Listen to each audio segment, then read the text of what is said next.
ಓಂ ಗಂ ಗಣಪತಯೇ ನಮಃ.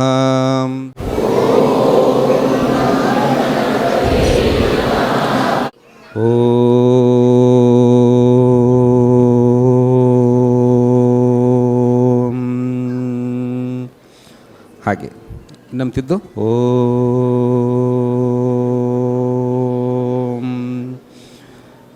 ಓಂ.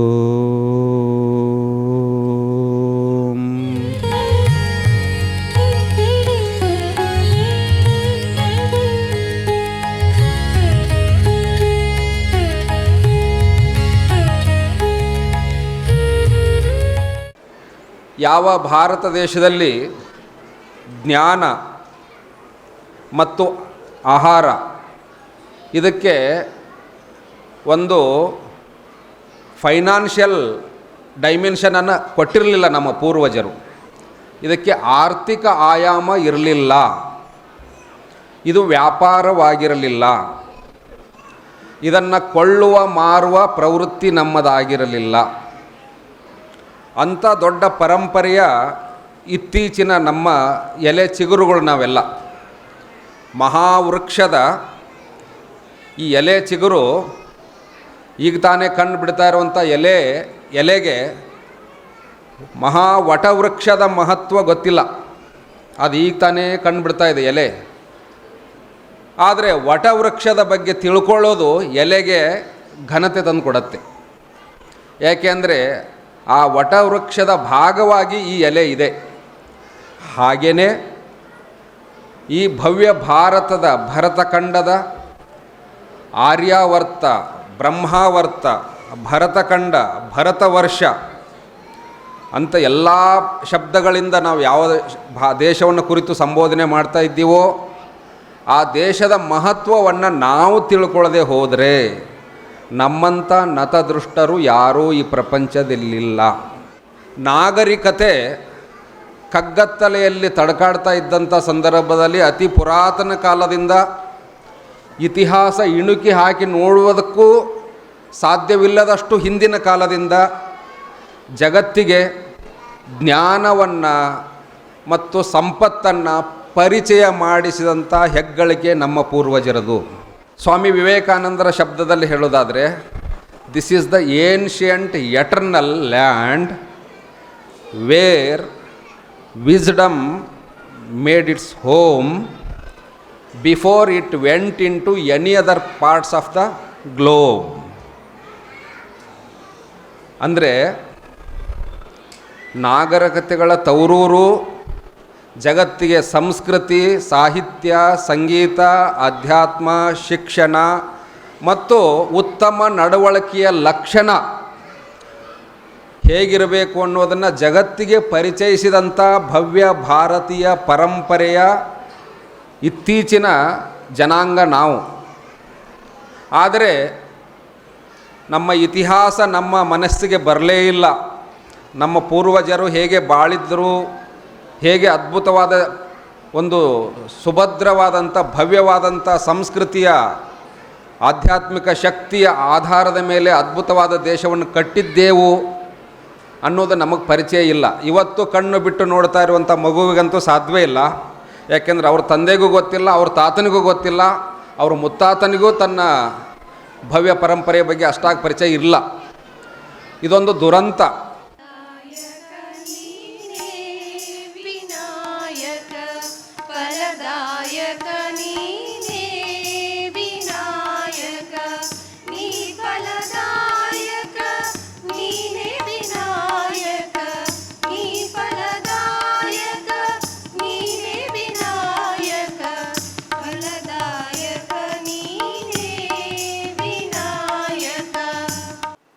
ರಾಷ್ಟ್ರೋತ್ಥಾನ ಪರಿಷತ್ತು ಕಳೆದ 60 ವರ್ಷಗಳಿಂದ ಸಮಾಜಮುಖಿಯಾಗಿ ಸಮಾಜಕ್ಕೋಸ್ಕರ ತನ್ನ ಕರ್ತವ್ಯವನ್ನು ಮಾಡ್ತಾ ಇದೆ.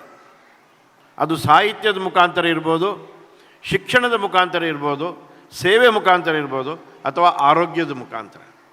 ಇವತ್ತು ರಾಷ್ಟ್ರೋತ್ಥಾನಕ್ಕೆ ಅದರದೇ ಆದಂಥ ಒಂದು ಐಡೆಂಟಿಟಿ ಸಮಾಜದಲ್ಲಿದೆ. 65ನೇ ಇಸ್ವಿ ಹೊತ್ತಿಗೆ ಸ್ವಾತಂತ್ರ್ಯ ಬಂದು ಒಂದು 20 ವರ್ಷ ಆಗೋ ಹೊತ್ತಿಗೆ ನಮ್ಮ ಭಾರತದ ಜನ ಈ ಭಾರತದ ಮೂಲ ಸಂಸ್ಕೃತಿಯಾದಂಥ ಭಾರತೀಯ ಸಂಸ್ಕೃತಿ, ಭಾರತೀಯ ಜ್ಞಾನ ಪರಂಪರೆ, ಭಾರತಕ್ಕೋಸ್ಕರ ತಮ್ಮನ್ನು ತಾವು ಮುಡಿಪಾಗಿಟ್ಟಂಥ ಅಥವಾ ತಮ್ಮನ್ನು ತಾವು ಸಮರ್ಪಣೆ ಮಾಡಿದಂಥ ಮಹಾಪುರುಷರ ಜೀವನ ಚರಿತ್ರೆ, ಭಾರತದ ಇಡೀ ನಮ್ಮ ಭಾರತ ಭೂಮಿಯ ವೈಶಿಷ್ಟ್ಯಗಳು, ಇದೆಲ್ಲವನ್ನು ಮರೀಲಿಕ್ಕೆ ಪ್ರಾರಂಭ ಆಗ್ತಾಯಿತ್ತು. ಆಗತಾನೆ ಬಂದ ಸ್ವಾತಂತ್ರ್ಯಕ್ಕೋಸ್ಕರ ಹೋರಾಟ ಮಾಡಿದಂಥ ಕ್ರಾಂತಿಕಾರಿಗಳ ಜೀವನ ಚರಿತ್ರೆಯನ್ನೇ ನಾವು ಮರೆತು ಬಿಟ್ಟಿದ್ವಿ. ಇಂಥ ಒಂದು ಸಂದಿಗ್ಧ ಪರಿಸ್ಥಿತಿಯಲ್ಲಿ ಭಾರತ ಮತ್ತೊಮ್ಮೆ ಭಾರತವಾಗಿ ಉಳಿಬೇಕು, ಭಾರತದ ಸಂಸ್ಕೃತಿ ಜಾಗೃತವಾಗಿ ಉಳಿಬೇಕು, ಭಾರತದ ಪರಂಪರೆ ಜಗತ್ತಿಗೆ ಸಿಗುವಂತ ಆಗಬೇಕು. ಈ ಉದ್ದೇಶದಿಂದ ರಾಷ್ಟ್ರೋತ್ಥಾನ ಪರಿಷತ್ ಪ್ರಾರಂಭ ಆಯಿತು. ಏನು ಜನಬಲ ಇಲ್ಲ, ಧನಬಲ ಅಂತೂ ಇಲ್ಲವೇ ಇಲ್ಲ. ಆದರೆ ಒಂದೇ ಒಂದು ವಿಶ್ವಾಸ ಇತ್ತು, ಜನಬಲ ಇದೆ. ನಮಗೆ ಜನಬಲ ಇದೆ. ಯಾಕೆಂದರೆ ನಾವು ಹೇಳ್ತಿರೋದು ಅಥವಾ ನಾವು ಮಾಡಲಿಕ್ಕೆ ಹೊರಟಿರೋದು ಅದು ಭಾರತೀಯರ ಆತ್ಮ. ಅದರ ಮೇಲೆ ಏನು ಕೆಂಡದ ಮೇಲೆ ಬೂದಿ ಇದೆ ಅದನ್ನು ಸವರಿಸಿದರೆ ಖಂಡಿತವಾಗಿಯೂ ಆ ಕೆಂಡ ಪ್ರಜ್ವಲಿತಮಾನ ಆಗುತ್ತೆ. ಈ ವಿಶ್ವಾಸದಲ್ಲಿ ನಮ್ಮ ಕೆಲಸವನ್ನು ರಾಷ್ಟ್ರೋತ್ಥಾನದ ಮುಖಾಂತರ ಕರ್ನಾಟಕದಲ್ಲಿ ಪ್ರಾರಂಭ ಮಾಡಿದ್ವಿ. ಹೇಗೆ ಭೂಮಿಯಲ್ಲಿ ಸತ್ವಯುತವಾದಂಥ ಬೀಜ ಅದಕ್ಕೆ ಪಾಲನೆ ಪೋಷಣೆ ಮಾಡಿದಾಗ ಎಂಥ ಒಂದು ವೃಕ್ಷವಾಗಿ ಬೆಳೀಬೋದು, ಆ ರೀತಿಯ ವೃಕ್ಷವಾಗಿ ಇವತ್ತು ರಾಷ್ಟ್ರೋತ್ಥಾನ ತನ್ನ ಕೆಲಸವನ್ನು ಮಾಡ್ತಾ ಇದೆ. ಸಾಹಿತ್ಯದಿಂದ ಮಾಡಿದಂಥ ಈ ಕೆಲಸ ಈಗ ಶಿಕ್ಷಣ, ಸೇವೆ, ಆರೋಗ್ಯದಿಂದ ಅನೇಕ ಕಡೆ ನಮ್ಮ ಕೆಲಸಗಳಾಗ್ತಾ ಇದೆ. ಅನೇಕರಲ್ಲಿ ನಾವು ಮಾತಾಡ್ತೀವಿ, ಶಿಕ್ಷಣ ಅಂದರೆ ಏನು? ಓದೋದು, ಬರೆಯೋದು, ಲೆಕ್ಕ ಮಾಡೋದು, ಹೇಗಾದರೂ ಮಾಡಿ ಕಾಂಪಿಟೇಟಿವ್ ಎಕ್ಸಾಮಿನೇಷನಲ್ಲಿ ಪಾಸ್ ಮಾಡೋದು, ಅದಾದಮೇಲೆ ಒಂದು ಉದ್ಯೋಗ ತಗೊಳ್ಳೋದು. ಬೆಂಗಳೂರಿನಲ್ಲಿರುವವರು ವಿದೇಶಕ್ಕೆ ಹೋಗೋದು, ಹಳ್ಳಿಯಲ್ಲಿರೋರು ಬೆಂಗಳೂರಿಗೆ ಬರೋದು. ಒಟ್ಟು ಜೀವನಕ್ಕೆ ಉಪಾಯ, ಜೀವನೋಪಾಯಕ್ಕೆ ಏನೋ ಒಂದು ಉದ್ಯೋಗದಗೋಸ್ಕರ ನಾವು ಶಿಕ್ಷಣವನ್ನು ಮಾಡ್ತಿದ್ದೀವಿ. ಇಲ್ಲಿದ್ದ ಯಾರೂ ಪೋಷಕರು ತಪ್ಪು ತಿಳ್ಕೊಬೇಡಿ, ಅದು ತಪ್ಪಲ್ಲ, ಅದು ಬೇಕೇ ಬೇಕು. ಅದಿರಲಿ, ಚೆನ್ನಾಗಿ ಇರಲಿ, ಚೆನ್ನಾಗಿ ಮಾಡೋಣ. ಅದ್ರ ಜೊತೆಗೆ ಆಲ್ರೌಂಡ್ ಡೆವಲಪ್ಮೆಂಟ್. ಶಿಕ್ಷಣ ಅಂದರೆ ಸರ್ವಮುಖಿ ಅಭಿವೃದ್ಧಿ ಆಗಬೇಕು. ಅವನ ವ್ಯಕ್ತಿತ್ವ ನಿರ್ಮಾಣ ಆಗಬೇಕು, ಅವನು ಸಂಸ್ಕಾರಯುತನಾಗಬೇಕು, ಮೌಲ್ಯಗಳು ಅವನಲ್ಲಿ ಬರಬೇಕು, ಅವನೊಬ್ಬ ವ್ಯಕ್ತಿಯಾಗಿ ಜೀವನ ನಡೆಸಬೇಕು. ಆ ವ್ಯಕ್ತಿತ್ವವಾಗಿ ಅವನ ಬೆಳೆದು ಅದು ರಾಷ್ಟ್ರಕ್ಕೆ ಪೂರಕವಾಗಬೇಕು, ರಾಷ್ಟ್ರಭಕ್ತನಾಗಬೇಕು, ಅವನು ಸಮಾಜದ ಬಗ್ಗೆ ಚಿಂತನೆ ಮಾಡೋನಾಗಬೇಕು. ತನಗೋಸ್ಕರ ಸ್ವಲ್ಪ ಸಮಾಜಕ್ಕೋಸ್ಕರ ಹೆಚ್ಚಿನ ಭಾಗವನ್ನು ಯೋಚನೆ ಮಾಡುವಂಥ ವ್ಯಕ್ತಿಗಳಾಗಬೇಕು. ಯಾಕೆಂದರೆ ಆ ಥರದ ಸಮಾಜ ನಮ್ಮದಿತ್ತು. ನನ್ನ ಬದುಕಿನ ಶ್ರೇಷ್ಠತೆಯೊಂದಿಗೆ ನನ್ನ ಸಮಾಜದ ಬಂಧು ಮಿತ್ರರ, ಇಡೀ ದೇಶದ ಒಳಿತನ್ನು ನೋಡುವುದು ನನ್ನ ಕರ್ತವ್ಯವಲ್ಲವೇ? ಇದು ಯೋಚನೆ ಮಾಡಬೇಕಾದ ಸಂದರ್ಭ. ಶಾರದಾ ಶಾರದಾಂಬೋಜ ವದನಾ ವದನಾಂಬುಜೆ ಸರ್ವದಾ ಸರ್ವದಾಸ್ಮಾಕಂ ಸನ್ನಿಧಿಂ ಸನ್ನಿಧಿಂ ಕ್ರಿಯಾತ್. ಇವತ್ತಿನ ದಿನ ವಿದ್ಯಾರ್ಥಿಗಳಿಗೆ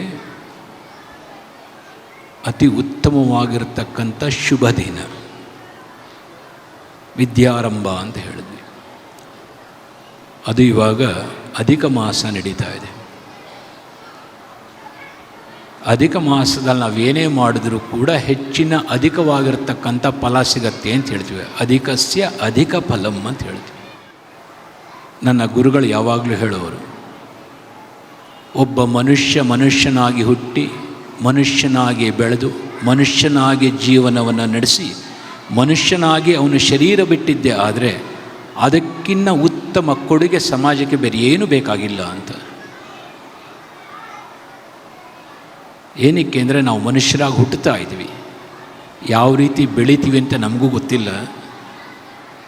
ಎಷ್ಟೋ ಜನ ತಂದೆ ತಾಯಿಗಳು ಅವರು ಮಕ್ಕಳನ್ನ ಯಾವ್ಯಾವ ರೀತಿ ಬೈತೀರ ಅಂತ ಒಂದು ಸರಿ ಜ್ಞಾಪಿಸ್ಕೊಳ್ಳಿ. ಎಲ್ಲ ಪ್ರಾಣಿಗಳಿಗೂ ಹೋಲಿಕೆ ಮಾಡಿ ಬೈತೀರ. ಯಾವ ರೀತಿ ನಾವು ಬೆಳೀತಾ ಇದ್ದೀವಿ ಅಂತ ಅರ್ಥವಾಗತ್ತವಾಗ. ಯಾವ ರೀತಿ ಬೆಳೀತಾ ಇದ್ದೀವಿ, ಕೊನೆಗೆ ಯಾವ ರೀತಿ ನಾವು ಶರೀರವನ್ನು ಬಿಡ್ತೀವಿ, ಯಾವ ರೀತಿ ನಾವು ಜೀವನ ನಡೆಸ್ತಾ ಇದ್ದೀವಿ ಅಂತ. ಏನಕ್ಕೆ ಅಂತಂದರೆ ನಮ್ಮ ವಿದ್ಯಾಭ್ಯಾಸದಲ್ಲಿ ಮನುಷ್ಯ ಧರ್ಮವನ್ನು ತಿಳ್ಕೊಳ್ತಾ ಇರತಕ್ಕಂಥದ್ದು ಬಹಳಷ್ಟು ಕಡಿಮೆ. ಅದನ್ನೇ ಹೆಗಡೆ ಅವರು ಮಾತನಾಡ್ಬೇಕಾದ್ರೆ ಹೇಳಿದ್ರು ಮೌಲ್ಯಗಳು ಅಂತ. ಆ ಮಾನವೀಯ ಮೌಲ್ಯಗಳ ಬಗ್ಗೆ, ಹೆಚ್ಚಿನ ಆ ಸಂಸ್ಕಾರದ ಬಗ್ಗೆ ಒತ್ತನ್ನು ಕೊಟ್ಟು ಆಧುನಿಕ ವಿದ್ಯಾಭ್ಯಾಸವನ್ನು ಕೂಡ ಯಥಾವತ್ತಾಗಿ ತಿಳಿಪಡಿಸ್ತಕ್ಕಂಥ ಸಂಸ್ಥೆ ಇದು. ಕೇವಲ ಒಂದು ರೇಸಲ್ಲಿ ಓಡೋ ಥರ, ಒಂದು ಕುದುರೆ ಥರ ಇಲ್ಲಿ ಮಕ್ಕಳು ಬೆಳೆಯೋದಿಲ್ಲ. ನಾನು ಒಂದು ಸತಿ ಬನಶಂಕರಿಲಿರ್ತಕ್ಕಂಥ ರಾಷ್ಟ್ರೋತ್ಥಾನ ಸ್ಕೂಲಿಗೆ ಸಡನ್ನಾಗಿ ಹೋದೆ. ಅಲ್ಲೇ ಪಕ್ಕದಲ್ಲಿ ನಮ್ಮ ದೇವಸ್ಥಾನ ಇತ್ತು, ಹೋಗಬೇಕು ಅಂತ ಅನ್ನಿಸ್ತು. ಹೋದೆ. ಬೆಳಗ್ಗೆ ಅವತ್ತಿಂದನೇ ಪ್ರಾರ್ಥನೆ ನಡೀತಾ ಇತ್ತು. ಪಾಪ ಪ್ರಿನ್ಸಿಪಾಲ್ರಿಗೂ ಸ್ವಲ್ಪ ಗಡಿಬಿಡಿ, ತಕ್ಷಣ ಬಂದರು, ಹೋಗಿ ನಾವು ಕೂಡ ಆ ಪ್ರಾರ್ಥನೆಯಲ್ಲಿ ಕೂತ್ಕೊಂಡು ಮಾಡಿದ್ವಿ. ಭಾಗವಹಿಸಿದಾಗ ಅಲ್ಲಿ ಒಬ್ಬ ಹುಡುಗ ಬಂದು ಪಂಚಾಂಗ ಶ್ರವಣವನ್ನು ಮಾಡ್ತಾಯಿದ್ದ. ಎಷ್ಟೋ ಜನ ಹಿರಿಯರಿಗೆ ಪಂಚಾಂಗ ಶ್ರವಣ ಅಂದರೆ ಏನು ಅಂತ ಗೊತ್ತಿಲ್ಲ.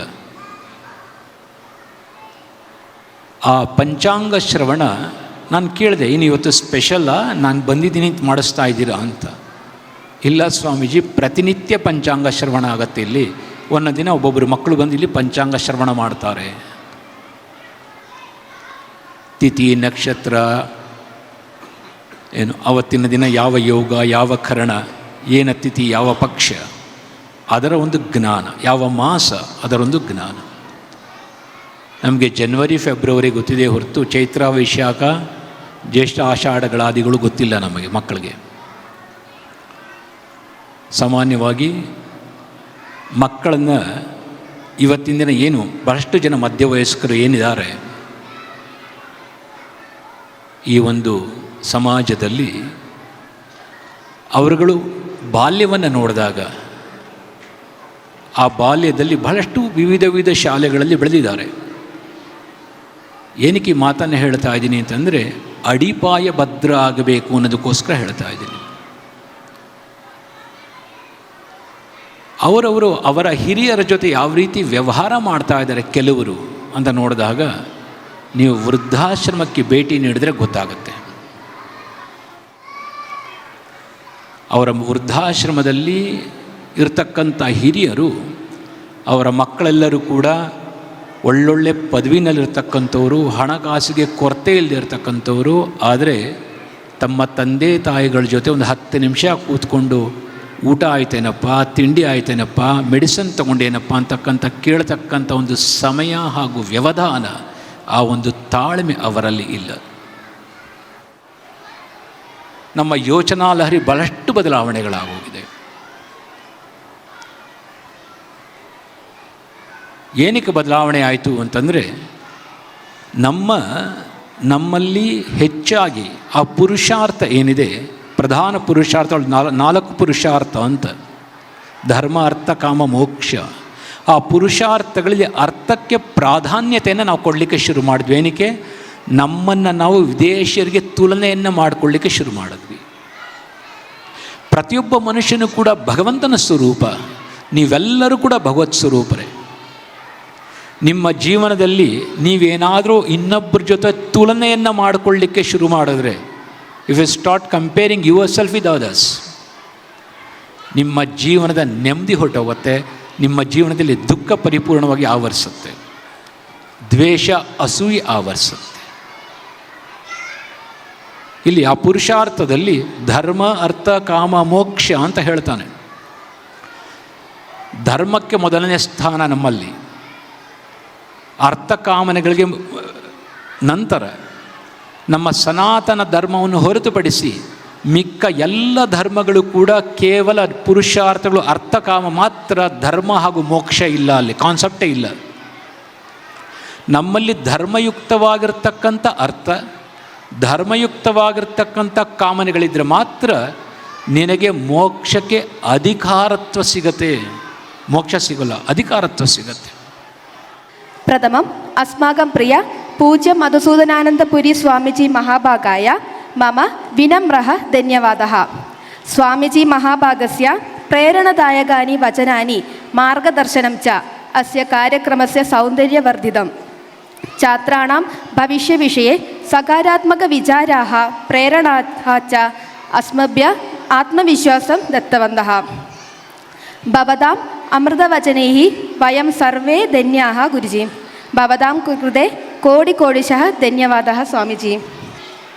इदानीं स्वामीजी महाभागाय सम्मानरूपेण स्मृतिचिह्नं पुस्तकं च समर्पयितुं परिषदः कार्यदर्शी श्रीमन्तः दिनेश हेगडेजी महोदयम् अहम् आमन्त्रयामि.